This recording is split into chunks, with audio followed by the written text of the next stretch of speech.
Hello everyone, welcome and welcome back to my YouTube channel Nursopedia. आज से हम start करने वाले हैं मिडवाइफरी एंड गायनिकोलॉजिकल नर्सिंग। आज ये इंट्रोडक्शन वीडियो है, पर ये बहुत ही ज़्यादा इम्पोर्टेंट भी है क्योंकि आपको सबसे पहले बेसिक नॉलेज होनी चाहिए कि आप किस सब्जेक्ट को पढ़ रहे हो, उसका मतलब क्या है, उसके अंदर आपको क्या क्या चीज़ें पढ़नी है। और इससे एग्जाम में भी क्वेश्चंस आते हैं। आप पीवाईक्यू देख सकते हो, 10 मार्क्स के क्वेश्चन भी इसके अंदर से आए हुए हैं। ठीक है, तो चलिए शुरू करते हैं। Topics to be covered. इस वीडियो के अंदर हम डेफिनेशन पढ़ेंगे मिडवाइफरी, ऑब्स्टेट्रिकल नर्सिंग और गायनिकोलॉजिकल नर्सिंग की। स्कोप ऑफ मिडवाइफरी पढ़ेंगे, basic competencies of a midwife, इतना हम पढ़ेंगे। मिडवाइफरी क्या होता है? Midwifery is a branch of nursing that deals with care of women during pregnancy, labour, child birth and the postnatal period. Also includes the care of newborn and guidance in family planning. तो midwifery क्या है? एक nursing का branch है जिसके अंदर हम women की केयर करते हैं प्रेगनेंसी टाइम पे, लेबर के टाइम पे, चाइल्ड बर्थ के टाइम पे, पोस्ट नेटल पीरियड के अंदर, और जब बच्चा भाई डिलीवर होगा तो न्यूबॉर्न केयर भी करते हैं और गाइडेंस भी देते हैं फैमिली प्लानिंग के लिए। ठीक है, नेक्स्ट फिर ऑब्स्टेट्रिकल नर्सिंग क्या है? Obstetrical nursing is a specialized branch of nursing concerned with the care of women during pregnancy, labor and after delivery, including the care of newborn baby and management of normal and high risk pregnancies। तो यहाँ से आपको थोड़ा सा clear हो रहा होगा कि ऑब्स्टेट्रिकल नर्सिंग क्या है। एक ब्रांच है नर्सिंग की जिसके अंदर वुमेन को केयर प्रोवाइड की जाती है during pregnancy, labour and after delivery. साथ ही साथ न्यूबॉर्न केयर भी दी जाती है। और इसके अंदर मेन क्या है? इसके अंदर मैनेजमेंट किया जाता है नॉर्मल, एबनॉर्मल, यानी कि हाई रिस्क प्रेगनेंसी दोनों का ही। मिडवाइफरी में सिर्फ और सिर्फ नॉर्मल का मैनेजमेंट किया जाता है। ठीक है, तो आइए डिफरेंस देख लेते हैं मिडवाइफरी और ऑब्स्टेट्रिकल नर्सिंग के अंदर। Midwifery focus mainly on normal pregnancy and child birth. ठीक है, तो यानी मिडवाइफरी के अंदर हम नॉर्मल प्रेगनेंसी और नॉर्मल वजाइनल डिलीवरी के बारे में ही डील करते हैं। बट ऑब्स्टेट्रिकल नर्सिंग के अंदर क्या है? दोनों ही नॉर्मल, एबनॉर्मल, जो हाई रिस्क प्रेगनेंसीज हैं, जो इंस्ट्रूमेंटल डिलीवरीज होती हैं, उन सारी चीजों को हम ऑब्स्टेट्रिकल नर्सिंग के अंदर डील करते हैं। ठीक है, अब फिर है गायनिकोलॉजिकल नर्सिंग। गायनिकोलॉजिकल नर्सिंग क्या होता है? Gynaecological nursing is a concern with care of women suffering from disorders of female reproductive system, including conditions related to menstruation, infertility, infections, tumours, menopause. यानी कि गायनिकोलॉजी में हम क्या डील करते हैं? जो फीमेल रिप्रोडक्टिव सिस्टम है उसके डिसऑर्डर्स से हम डील करते हैं और उन डिसऑर्डर से जो भी वुमेन सफर कर रही होती है उसकी केयर प्रोवाइड करते हैं। ठीक है, तो डिफरेंस आपको क्लियर हो गया होगा मिडवाइफरी, ऑब्स्टेट्रिकल, गायनिकोलॉजिकल नर्सिंग के अंदर। ठीक है, तो अगर शॉर्ट में हम देखें तो गायनिकोलॉजिकल नर्सिंग क्या है? फीमेल रिप्रोडक्टिव सिस्टम डिसऑर्डर्स को हम वहाँ पे पढ़ते हैं, समझते हैं और वुमेन को केयर प्रोवाइड करते हैं। ऑब्स्टेट्रिकल नर्सिंग के अंदर प्रेगनेंसी और चाइल्ड बर्थ, जो कि नॉर्मल और एबनॉर्मल दोनों ही यहाँ पे डील करते हैं। और मिडवाइफरी के अंदर क्या है? नॉर्मल वेजाइनल डिलीवरी और वजाइनल डिलीवरी और प्रेगनेंसी के साथ यहाँ पे हम डील करते हैं। अगर स्कोप ऑफ मिडवाइफरी की बात करें तो स्कोप जो है मिडवाइफरी का 3 एरियाज के अंदर मेजरली डिवाइडेड है। सबसे पहला तो क्लिनिकल एरिया, दूसरा होता है एजुकेशनल एरिया और तीसरा रिसर्च एरिया। तो क्लिनिकल एरिया से हम शुरू करते हैं। In the clinical area midwife provide cares to women and newborn. It includes care during pregnancy, labour और भी चीजें। ठीक है, यानी कि जो क्लिनिकल एरिया है उसके अंदर क्या है? मिडवाइफ केयर प्रोवाइड करती है वुमेन को और न्यूबॉर्न बेबीज को। तो प्रेगनेंसी के अंदर, एंटीनेटल पीरियड के अंदर क्या क्या केयर प्रोवाइड करती है एक मिडवाइफ? सबसे पहले तो एंटीनेटल केयर के लिए रजिस्ट्रेशन कराना, प्रेगनेंसी का रजिस्ट्रेशन कराना, रेगुलर एंटीनेटल चेकअप्स परफॉर्म करना, प्रिवेंटिव, प्रमोटिव और क्यूरेटिव सर्विसेज प्रोवाइड करना, अर्ली डिटेक्शन ऑफ कॉम्प्लिकेशंस करना। ठीक है, तो ये सारे काम होते हैं मिडवाइफ के। फिर लेबर यानी कि इंटरनेटल पीरियड। इंटरनेटल पीरियड के अंदर क्या करती हैं? कंडक्ट कराती है नॉर्मल डिलीवरीज, ठीक है, या normal labour, making child birth safe and uncomplicated. Midwife का काम है कि चाइल्ड बर्थ जो है सेफली हो जाए, कोई कॉम्प्लिकेशंस ना होने पाए, प्रिवेंटिंग कॉम्प्लिकेशंस ड्यूरिंग डिलीवरी। ठीक है, नेक्स्ट फिर है परप्यूरियम। परप्यूरियम यानी कि पोस्ट नेटल पीरियड। अब पोस्ट नेटल पीरियड के अंदर क्या है? मदर की केयर प्रोवाइड करती हैं डिलीवरी के बाद में, प्रिवेंशन ऑफ पोस्टनेटल कॉम्प्लिकेशंस, कई सारे पोस्टनेटल कॉम्प्लिकेशंस होते हैं लाइक पीपीएच और मैटरनल डिप्रेशन, ये सब चीजें होती हैं तो उनको मैनेज करना। Maintaining normal health status of the mother, ये परपीरियम में इनका काम है।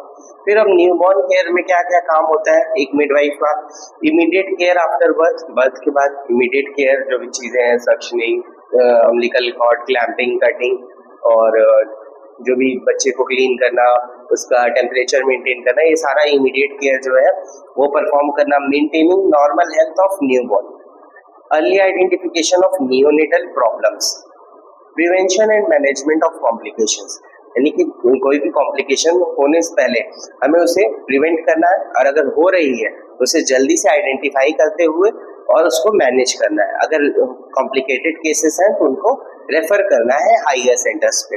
इनफर्टिलिटी, इनफर्टिलिटी के अंदर भी मिडवाइफ का रोल होता है कि helping in identification of cause of infertility, क्या कॉज है इनफर्टिलिटी का, use of diagnostic methods, assist in appropriate treatment, ठीक है। तो ये सारे रोल्स होते हैं क्लिनिकल एरिया के अंदर एक मिडवाइफ के।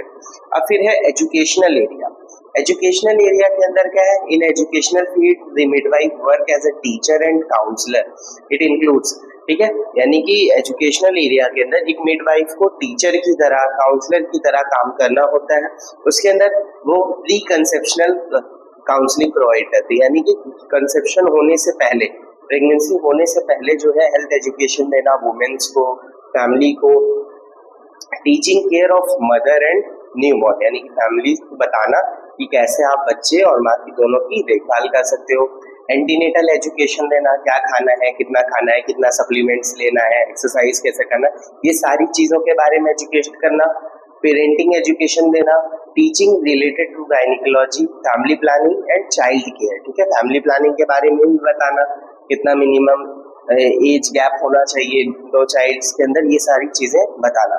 मिडवाइफ्स में वर्क इन नर्सिंग स्कूल्स, ठीक है, मिडवाइफ्स नर्सिंग स्कूल्स के अंदर भी काम करती हैं, ट्रेनिंग इंस्टीट्यूशंस के अंदर काम करती हैं, हॉस्पिटल और कम्युनिटी हेल्थ सेंटर्स के अंदर भी, वहाँ पे भी जो उनके जूनियर्स होते हैं उनको एजुकेट करना उनका काम होता है।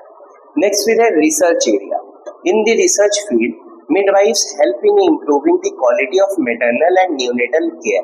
It includes research related to antenatal period, pregnancy, labor, puerperium, neonatal care.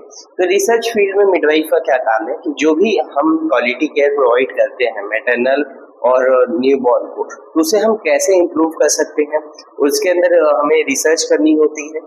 Antenatal periods के अंदर क्या बेटर चीजें हो सकती हैं, प्रेगनेंसी के अंदर, लेबर के अंदर, पुerperium के अंदर, न्यूनेटल केयर के अंदर, तो इसके बारे में रिसर्च करना।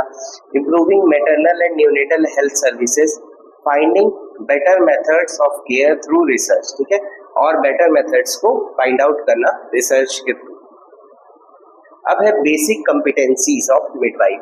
बेसिक कॉम्पिटेंसीज से मतलब हमारा बस सिंपल सा है कि जो बेसिक एबिलिटीज और स्किल्स होती हैं मिडवाइफ के अंदर, क्या क्या स्किल्स, क्या क्या नॉलेज होनी चाहिए एक मिडवाइफ के अंदर, ठीक है।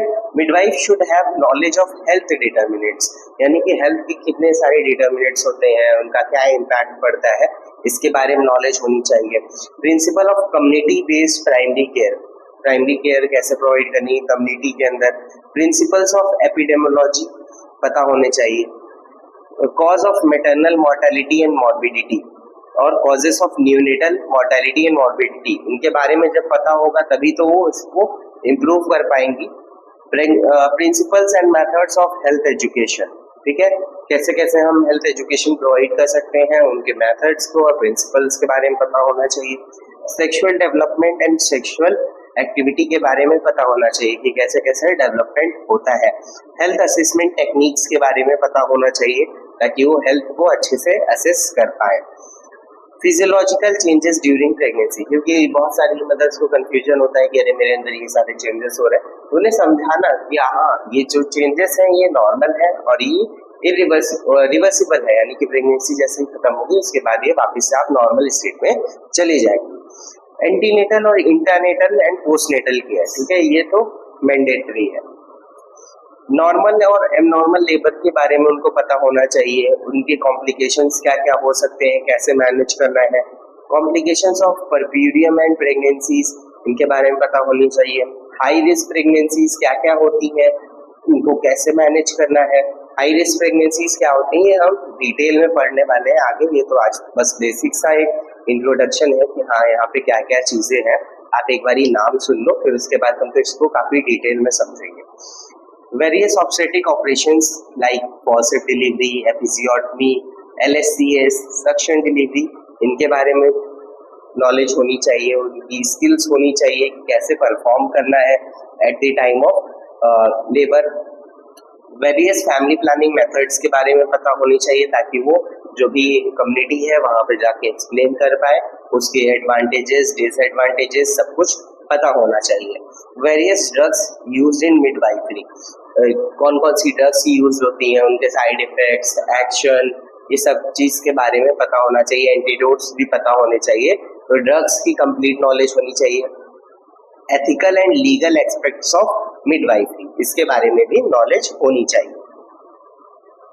अब हमारा नेक्स्ट लेक्चर होगा lecture 2, functions and role of midwife पे, ठीक है। तो चैनल को सब्सक्राइब कर लेना, बेल नोटिफिकेशन ऑन कर लेना, ताकि जब भी नेक्स्ट लेक्चर में डालूं तो आपको नोटिफिकेशन तुरंत मिल सके। Thank you for watching this video.